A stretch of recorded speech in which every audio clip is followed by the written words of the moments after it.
Welcome to the StudioPTBO podcast. We are back, and we are back with another guest. And I'm here with Neil Morden and the one and only Mr. Bryan Reid Photo. Hi. I legally had my name changed to that actually recently, so thank you for acknowledging. Is it trademarked now? Yeah, the paperwork is the paperwork all the way. So Good. yeah. Good. But by the time this airs, and yes, it'll all be everything will be settled and yeah. Awesome, as it should be. Welcome to the show, Bryan. Thank you. Yeah, thanks for having me. Yeah, we're excited about this. Bryan, for those that don't know, is a photographer in Peterborough and the Kawarthas, and he's ventured outside of Peterborough and the Kawarthas as well. True. To shoot at weddings, engagements, Lots of weddings. Lots of weddings. Lots of weddings. Yeah, portrait photography. Bryan, tell us a bit of your backstory. Like, why did you pick photography? When did it become your passion? It kind of happened by accident, really, which is probably the case with a lot of people in media. But yeah, I actually. It sort of started with my cousin was sort of a filmmaker when he was growing up, and I remember finding a video that he had shot, and it was just so cool. Him on a motorcycle at when he was 18 or something, and it was just this kind of crappy video that he had made. But that sort of got the wheels turning in my head that was something I kind of wanted to get into. So I originally sort of started with this idea that I wanted to get into film. And then just growing up, basically, we always we were fortunate enough to have a video camera. Basically, growing up, this is back. You'll remember. Yeah, I'm old enough to remember that. It started with Betamax. Neil, you'll remember how old. You'll remember. When I was a boy, gum was 5 cents, and chocolate bars were 10 candies. Yeah, it started with a Betamax camera, and then cool, that was a VHS, and we just always had a video camera kind of growing up. So, my siblings and I we'd make videos, we'd just like screw around and was kind of having fun with that kind of thing. So I never really thought about getting into photography. I kind of actually admittedly hated photography in high school. Okay. Because we had to learn film, and it was a dark room, and I just felt like too much homework. Yeah, exactly. I wanted the instant gratification of just popping in a giant VHS into. I'm totally like aging myself so much in this already. Ugh, cut this out. Edit. But so that sort of got the wheels rolling, and then basically once digital cameras became sort of a thing and were reasonably priced. A buddy of mine actually bought a camera, brought it to my place, and left it there by accident. That's and cool. Then moved out east. So basically, I got a camera. Squatters' rights. Yoink. Yeah. And so that kind of got me started, and I just started playing around with it. And What kind of camera was that? It was a Canon. It was in like the ELF series. Okay. A little like point and shoot, basically. Point and shoot camera. You could do the color pull where you so cool. makes you take the blue from Neil's sweater, and everything else would be black and white, and that was just like psh at the time. Yeah, so, totally. So you started with point and shoot camera. Yeah. When did you buy your first DSLR? Like what was that, and what was that experience He hasn't like? yet. Yeah. I'm still using my cell phone. Still borrowing. I actually got a camera for Christmas, which was amazing. Sweet. So shout out to Roberta. Santa. Santa. Yeah. I mean, spoiler alert. We have a lot of young breaking news. Yeah. I got a camera for Christmas, which was amazing. So it was like a step up, and then started working with that, and was still working full time, and basically saving my pennies, and then eventually bought a pro camera once.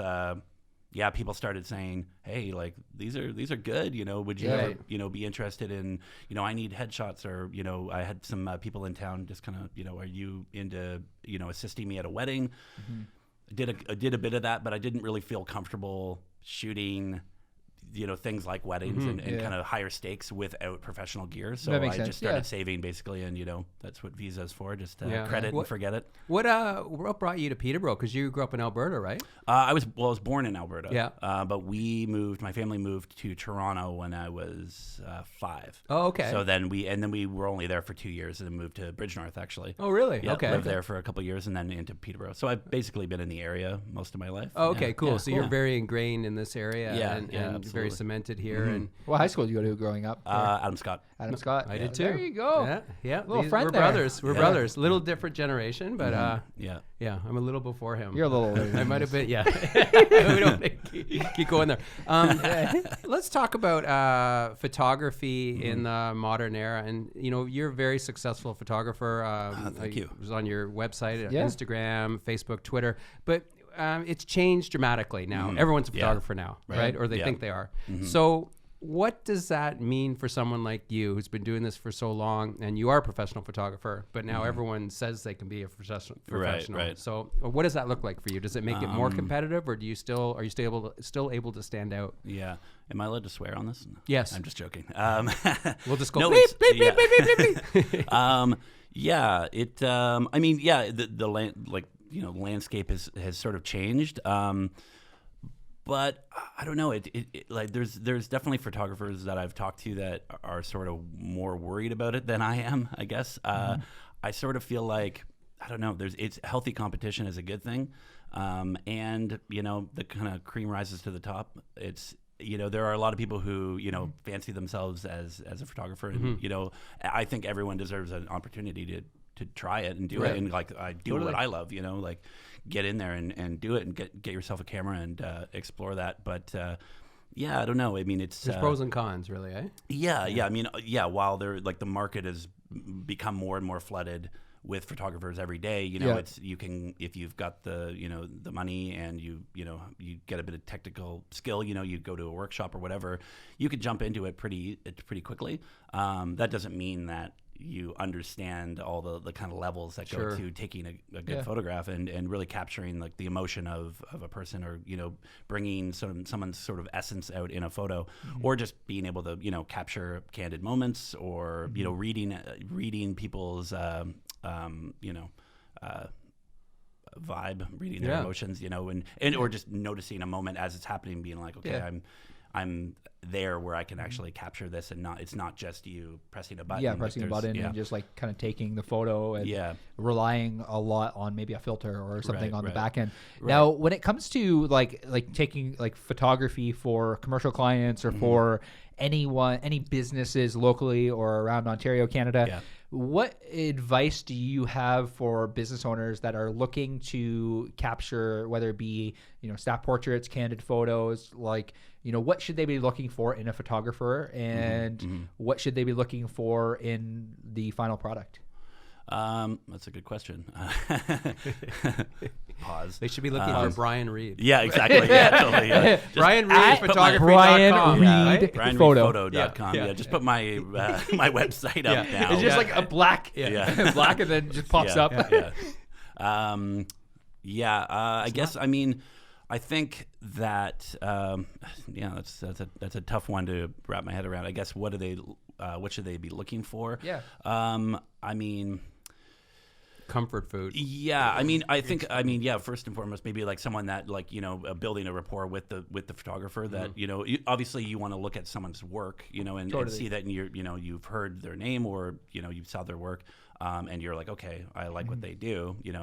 I think knowing who you're working with is really, really important first. If someone's just like, oh, I had a great experience, like, don't just hire someone, and I mean, I'm saying this, with myself included, just based on that. Like, explore their work, have a meeting, and flush out the vibe, because you want to connect with someone. And as a photographer, I want to connect with the client. Yeah. So I think that's like very intimate. It is. Yeah. And I mean, you're doing the people's most important days of their life, an engagement photo or a wedding photo, and it's the everything, right? And even today, like, you did a shoot with us beforehand with the team, and you made us all feel very comfortable. You didn't rush us. You made sure you got the right shot. You made us feel really at ease and comfortable. And I think not all photographers do that, right? They just sort of come in and they go stand there and start snapping. There is a real dynamic that has to happen, I agree, between the photographer and the subject. What is your style? Like, you said, I was on your website, like documentary style, candid style. Like, how do you find you do make people feel at ease? Is that a really important part of what you do, just as much as the technical part? Yeah, absolutely. And I would say that that's more of my approach than even the technical side. Like, I know how to use my camera, but I've never been a big gear guy. I got sort of exactly what I needed, and then I was like, okay, cool, like I'm good. But, I don't need to keep on, upgrading, and new stuff comes out, and people are like, oh, what do you think of this? I'm like, I have no idea. Fully willing to admit that. He pulls out his VHS. Exactly. Totally, the VHS camcorder, and it's coming back, baby. Yeah, totally. Like everything old is now new. 100%. But so I think my approach is really just coming from that of like connecting with people and just trying to get sort of a rapport going between me and my clients and whoever I'm working with. And it's the same from our end of the camera. Like, we make a point of trying to make our subjects feel comfortable. And speaking of which, Bryan, I did some research on you today, and I know know what your likes and dislikes are, and so I brought something for you today. Oh, really? Yeah. This is what we do. Oh, yeah. So, all right. Bryan, on his website, I went into His About Us, and he's an Alberta boy. He loves The Simpsons. He loves wearing tracksuits, maybe suits, but he loves his Doritos. That's his punchline. Yeah. So we brought him just to make you. That's your comfort food today, so buddy. Yeah, enjoy, and you can eat them on air, like whatever you want. You crack them open. Home and tonight over with beer. I'm looking for a sponsorship, so turn the bag the other way. This is going to cost us a lot of money. No, but I'll put this down here. Thank you so much. Talking that, I want to, I'm really curious, because looking at your photos, I'm really curious always, to know what went into the photo. So, this was a really cool photo that, recently posted, most recent one. Yeah, so maybe we could throw that up on the screen, that photo right there. We can get a side screen swap of what it is. You remember that, Rob? Yeah, he'll remember it. So it's a Leah, / in Umbra 2. It's exactly what I thought it was. So sequel. What went into the shot, and what was what was your mindset when you were shooting this? Because it has a red feel to it. It has that almost that glow effect. So what were you thinking, and what went into the shot? Most creative shoots that I shoot, I go in with little sort of preconceived idea. I like to just sort of kind of freestyle in the moment and kind of build things as they come, and usually it starts with just sort of regular kind of window light or just setting something up and being like, okay, I'm feeling that. So with that shot, it was really sort of experimentation, and I sort of recently have more and more got really into trying to create kind of magic basically with really low tech solutions. Love it. Partly because I'm not really that skilled in Photoshop. I stick to Lightroom for any photographers out there know what I'm talking about. But I don't do a ton of post production trickery. I kind of keep it fairly chill in that. So that photo actually, just to explain what is happening. Basically, it's a large red seamless paper drop. Okay. That's behind. So the paper drop is red? So the paper drop is red. And then basically it's just a light, like a studio light with sort of a beauty bell, which is like a circular kind of thing behind the paper, shining through the paper. Yeah. And then it was just her silhouetted, basically. So we just played around with what she was wearing. And so it's not E.T. It's not E.T. Okay. Cody, did you get that reference? Yeah, I did. I got it. I'm older than you. Yeah, fair. E.T. was actually the first movie that my family had on beta. Really? Yeah. That was we bought a beta. That's player. how good I am at research. I called your family. I'm like, "What's the first movie, good. Bryan?" You're good. He likes Doritos, and he watched E.T. on. It changed my life. That was Steven Spielberg movie, right? 1982 or something. I watched it at a drive-in theater. I'm like, this is the best thing ever. Yeah, it's so cool, man. But no, your style is so. Tell me about your Instagram game. You have almost 3,000 followers. You post not a lot of content, but what you post is really beautiful, as Cody just said. What is your strategy with social media? Because I've heard you told me in the past you've got leads off of client work out of. So tell me your strategy on social media and Instagram specifically. Yeah, I mean my strategy, I guess going forward, is to get better at it. I don't post as much as I definitely should be. I would say that I like a clean aesthetic, but it's there is no strategy. Okay. No, I mean that's honest. No, it's I mean really it's just about I'm just trying to post as much as I can, and I just really post what I feel that speaks to me personally. Out of my shots, each shoot I shoot tons and tons of photos, and I really try to boil it down to one or two or just a handful of photos that really spoke to me. All the followers that I have are basically organic. I mean, I've really only run 2 or 3 sponsored ads. Usually on like some of the more recent photos that I've posted, just as kind of as an experiment. But yeah, I mean, I'm trying to get into the story game. You guys are all over that, which is awesome. That, So I'm trying to get better at that.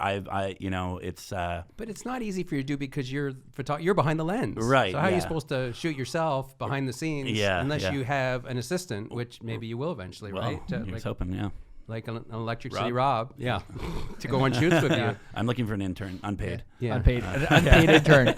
You heard it here first. And you can follow Bryan. It's at Bryan Reid photo, and we will tag you as well in the Instagram post. But yeah, I like your honest answer. Like, you don't have a strategy, but you're thoughtful about it. I'm open to suggestion. Yeah, we'll give you a little sweet. Tactically. So how do you look at Facebook and I don't know if you're on Twitter, but how do you look at your other channels? Again, is it no real strategy? Yeah. Well, I did Super have spontaneous. Yeah, a little bit. In the moment, I like to run a bath and light candles. Put the notebook on. I only post in the nude. It's boudoir photography. The only rule. I used to have Twitter. I canceled it, and because I feel like if you're not staying up on your posting, then just get rid of it. If you're dormant, you're out of and Twitter was just one of those places that I in person have things to say, but when it comes to just typing something up, I just didn't really feel like I really ever had anything that's wise. Value to 100%. Kind of put that's there. Wise. And like we often say to clients, find the way that you communicate best on the platform. And certain people just shouldn't write. Right. Yeah. At one point, I probably should have not written anything. But now I can. Way better. Oh yeah, totally. But you're self-aware enough to know that your game is photography. Right. Yeah. And Instagram as a platform is a very visual platform. So it is a good opportunity for you to get your message across. Yep. Totally. And as far as Facebook, I mean, at this stage, I mean, I'm basically focusing on Instagram more so than anything. I agree. Facebook, with that strategy. I kind of weekly kind of struggle whether or not I'm just going to shut down my Facebook account just for my own mental stability, just not being kind of sucked into the time wasting news feed. But as far as from a business perspective, I still find value in there. Yeah, there is definitely value in it. And if anything ever happens to Instagram, like we've talked about, if it goes down or it goes belly up, you need to have a backup, right? Yeah. So as much as possible, even though Instagram's a natural fit for photographers like Bryan, you should still be on Facebook as a backup. LinkedIn, like those platforms like MySpace. MySpace. Bring it back. Bring it back. Yeah. Did you lose your music when that MySpace happened? I don't. There's no music. It's still. I think it's still on. Was that an intentional server error? What happened last week? By the way, I don't know. Yeah. But it's I find it really, really interesting. Like to win as a photographer now in the modern era, you really do have to have a pretty good social game. And absolutely. Again, you're not super tactical about it, but you have a good following, and that's organic. And so walk me through, what do DMs look like? Do you get like one a month? Like, do you get mostly wedding nudes bookings? and dick pics? No. Yeah.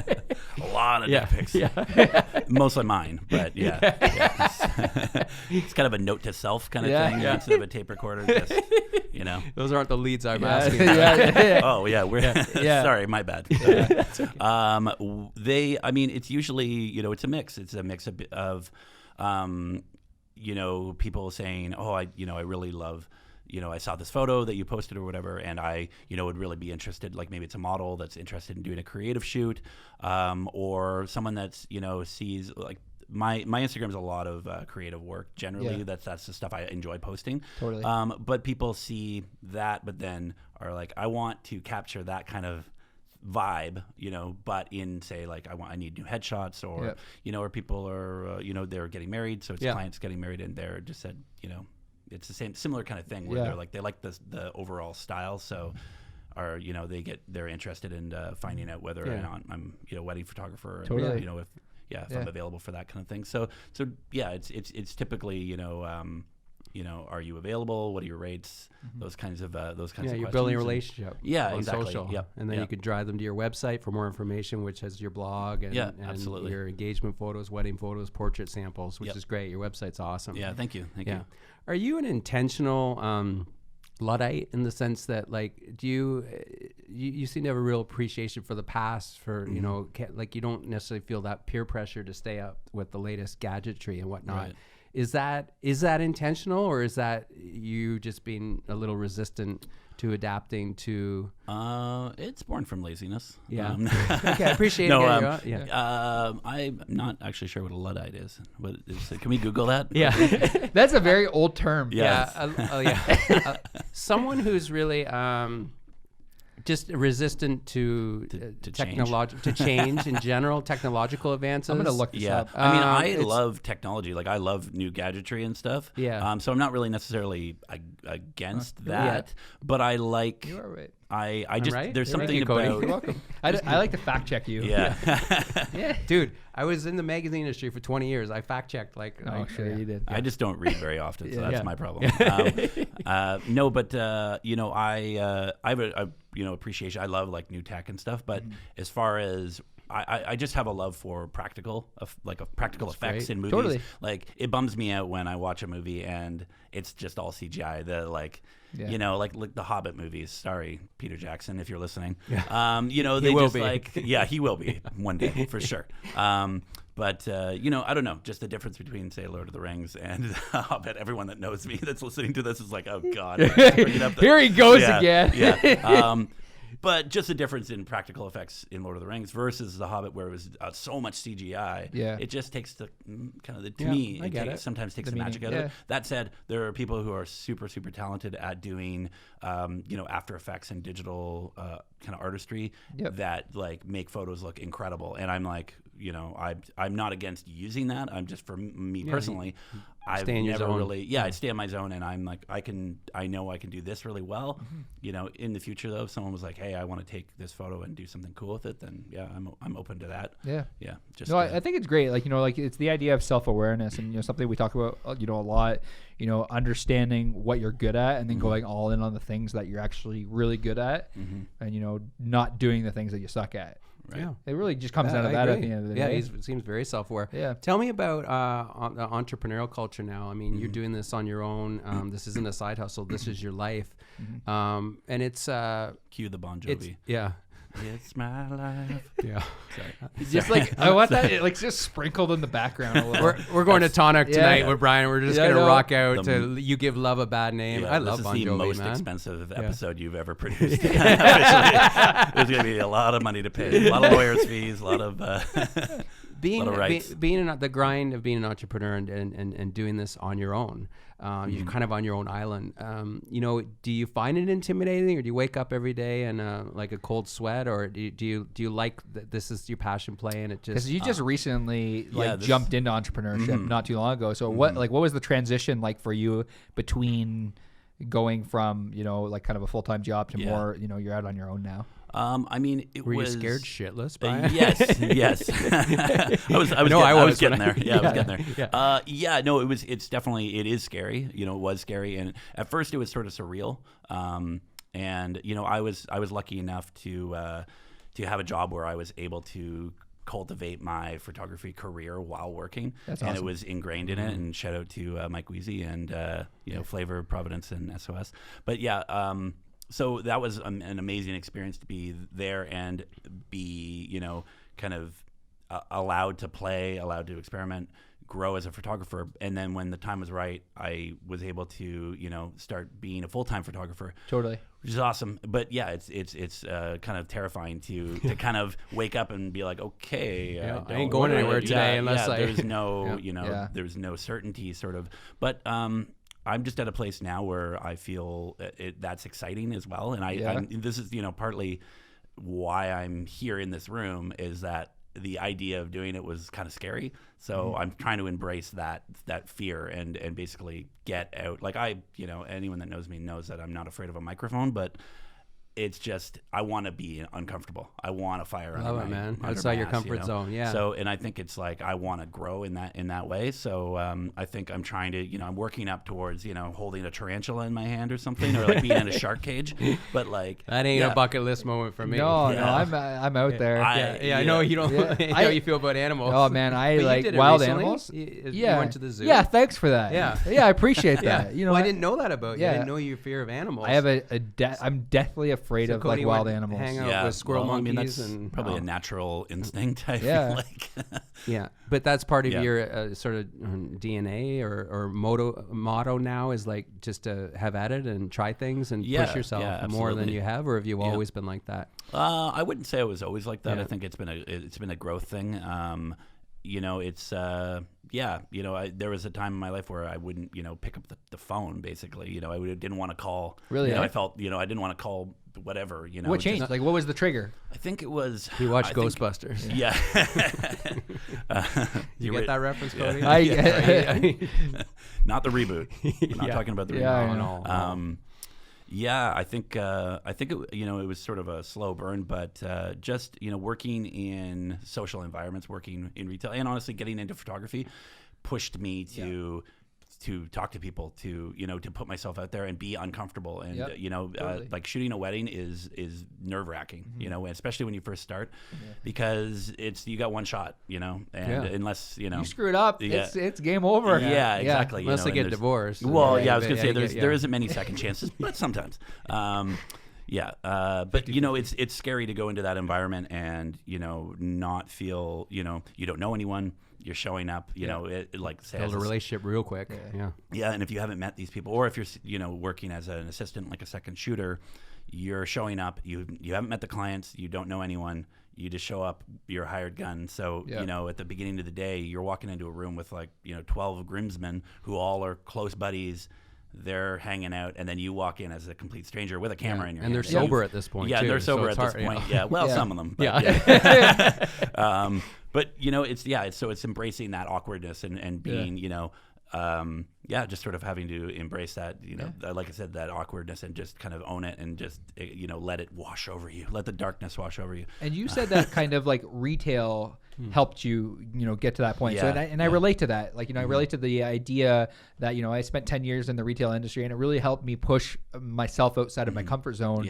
And it allowed me to really think for myself and build who I wanted to be. I guess like the biggest thing is like what did retail do for you? Like you spent a good amount of time like in retail. Did it help you with dealing with clients in your like in your area right now? Did it help that? Or? Absolutely. Yeah, 100%. I mean, I've worked in retail, and before that I was working in like kitchen jobs, basically like fast food, KFC. Another plug. Sorry. I'm sorry I didn't bring you a bucket of KFC. I'm so sorry. We are like we're plugging so. I know. We should get like at least Doritos, one of them. but no bucket. We'll go it after tonight. We'll bleep that out. Love it. I can't help myself. This is awesome. Shameless. Where was I going with this? Retail. I've worked in retail for a long time, and at first it was super uncomfortable, but I just think when you're in a place where you're kind of have your arm twisted into greeting people, talking to them, helping them, and it starts out as a thing where you're like, I don't know how I feel about this. This feels weird. I don't like this or whatever. But just embracing it, and then I realized at least that I really enjoy talking with people. I really enjoy meeting new people and helping, and like it feels good to help people. So even on that kind of smaller scale, you're just helping someone find an outfit that they like. So and when you get that sort of there's that gratification of being like, sweet, like they're stoked. I just helped them out. Yeah. You didn't hide at the back of the store like you used to work at Best Buy, and you stood outside the store basically, and it was very welcoming. You weren't being a hard sell about it. You're just being like, hey, how are you? How was your day? Like it was super casual, but I bet you a lot of people start and stay at the back of the store, right? Totally. If they're not Yeah, when we first hired people, like, a lot of them, they would stand at the back because they were uncomfortable with actually standing at the front of the store saying hi to people. It's not easy. Yeah. You're putting yourself out there. So even in a retail environment, even for a job, it's difficult to stand at the front of the store and say hi to people. But it creates that, like we talk about all the time, comfort food. Comfort food. Yeah. I really believe that in that job and in that position, it created comfort food, and it's kind of, I think, what we're doing here with pumping out content. It's like we're essentially standing at the front of our store on social doing this. Yeah, 100%. We're putting ourselves out there, pumping out content and telling our story and documenting, and it's building a relationship with people, and not everyone necessarily is going to be drawn to that, who we are, but the ones that are get us and want to work with us. So it's really interesting. You're quite right.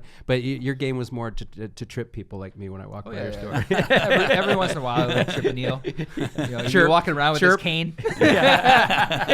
Chirp and but it's interesting. So that was a big lesson for you, and you become more of an extrovert. You were, like a lot of us, an introvert that's sort of forced to become an extrovert, and you can go both ways. Right. Yeah. Absolutely. Yeah. And again, it goes back to that, just embracing sort of the things that make you uncomfortable and embracing that kind of fear. And once you get past that, then you just. It becomes a thing where you're like, oh, this is no thing, whatever. What's the worst thing that happen? Yeah, exactly. Yeah, and then that's on to the next kind of thing. So what's next for you then in this, like, your brand building or whatever you want to call it? Like, what's the plan? Where would you like to be? Just more work in general, like better work, different work? I like to keep it. I like variety. So I try to have sort of a bunch of different styles of stuff that I shoot. And I just find that's more interesting for me. I don't really like to just say I'm going to do this one thing and then that's it. Right. But yeah, I'd like to get into more creative commercial work, I guess you could say. So doing more of the kind of creative shoots that I do on my own as, sort of my own thing. I'd like to expand that side of my business. Yeah. And we look forward to working with you more. Yeah, absolutely. Some clients. Yep. Yeah. I'm really excited to have the opportunity to work alongside you on that. Absolutely. So I mean, if I can kind of align things where I'm able to do, make art and pay the bills at the same time and keep the heat on, then would be, Then I got to ask you that question too. And I ask a lot of artists in your sphere, how do you mix, and you seem to do a good job of it, but how do you mix the creative and the commerce part of it? A lot of artists sort of struggle with the business end. They don't want to deal with it, and they either hire an agent or a broker, or they just don't deal with it at all. And it's a constant struggle for them. They're on the hamster wheel forever. And at the end of the year, they have this massive tax bill. Yeah. Like how did you figure that out? Was it being, like Cody said earlier, in retail and working with a business person like Mike Watt, or did you always have that? I think, you're making a lot of assumptions. No. It's all smoke and mirrors here. Yeah. I mean, I think, I'm still in a growth period. I feel like I don't feel like I'm quite there. Like I still struggle with the business side of things. Okay. For me, then, in a perfect world, I would just be doing the shooting, the art kind of side of it, and have someone else run the business side, because it's not something that I enjoy doing necessarily, as far as like paperwork and that kind of thing. I enjoy actually dealing with clients like one-on-one. Like I think that's that part I do actually enjoy. But who likes doing paperwork other than people who are professionally doing paperwork? Yeah, exactly. No offense to that. Yeah. No, it's fair. So I mean, I think. I think it definitely wasn't something that was necessarily ingrained in me, was came naturally. I think over time, just working with like guys like Mike, who's an amazing dude, and out of necessity, and an entrepreneur, and really great entrepreneur, and learning just from my working with my dad and that sort of thing. I just learned sort of my own work ethic. Cool. I think I would say if I'm being honest, it's always a work in progress, and I feel like I have a lot to learn and a lot of room to grow as far as the running a business. But we're happy to teach you. Great, we're awesome, learning too. We look forward to you being in this ecosystem. Absolutely, with us. And collaborations are a big part of what we're building. 100%. Yeah. So where can people find you if they're looking for information about... He's right here. Where can people find you? Where's Waldo? He's not going anywhere. The lines are open. Call on. 1-800-BRYAN Reid. Yeah. That's BRYAN. REID. Life of Bryan. Yeah. Where can people find you? Like on Instagram? Is that the best place? For them to find you? Instagram is definitely one of the best places. That's sort of where all my like creative and commercial work is kind of placed right now. It's Instagram at Bryan Reid, BRYANREID, and then my website, which is bryanreidphoto.com, and they can find me out in the street. Hustling. The street? Yeah, this guy's got street cred. Last question. Did you ever go to the Pines growing up in Bridgenorth? And if so, what was the best concert you ever went to there? I did not go to the Pines. You didn't go to the Pines and you grew up in Bridgenorth? But I did live in staggering distance. So we used to get all the people coming out of the Pines on like basically passing out in the ditch in front of our house. Okay, lovely. And my sister, Andrea, did actually work there for a short period of time. Yeah. Possibly illegally. We're not sure. The jury's So you were out. too young? You missed the whole Pines thing? Yeah. I'm not as old as you. Yeah. No. Yes! I win. Diggs. I love you, brother. I win. That's awesome. But so unfortunately I missed out on that. That era. Okay. Yeah. Fair enough. Yeah. Well, I didn't. Well, I did it. Yeah, How old you're are you, right. Neil? I can reminisce about that. 58. I'm not very, 48. Okay. Yeah. This has been awesome. Yeah, this has been awesome. Wow. Thanks so much, Bryan, for stopping by today, doing some photos with us, and be on the podcast. We really appreciate it. And enjoy your thank you. Doritos. And, photography doesn't work out for you. You should go into comedy. Yeah. Thank you. Yeah. Thank you. Yeah, Thanks so much for having me. And thanks for the Doritos. I will be eating those later. With KFC. Snack Yeah, when I say later, I mean immediately after this. So thank you for tuning into the Studio PTBO podcast. We will see you soon.